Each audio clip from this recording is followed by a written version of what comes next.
সুপ্রভাত। আজ ৬ই ডিসেম্বর, শুক্রবার। আজকের দিনে আমাদের প্রধান চিন্তা থাক, যারা মহাপুরুষ তারাই ভগবানের স্পর্শ অনুভব করতে পারেন। আজকের দিনে ঈশ্বরের কাছে আমাদের এই প্রার্থনা হোক, হে প্রভু, তুমি আমার আধ্যাত্মিক জীবন ও প্রচেষ্টাকে আরও জাগিয়ে তোলো। তুমি একমাত্র জানো আমার প্রাণে কি গভীর আকুলতা। তুমি কেবল সে হৃদয়ের সকল আকাঙ্ক্ষা পূর্ণ করছো।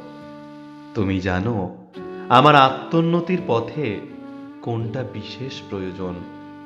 আমাকে গভীরতরভাবে আরও অন্তর্মুখী করো এবং প্রাণে আরও উচ্চাকাঙ্ক্ষা জাগাও। আমি সর্বদা তোমার শ্রীচরণে নিজেকে অর্পণ করছি। তুমি সর্বদা আমায় রক্ষা করো। আজকের দিনটি আপনাদের খুব ভালো কাটুক।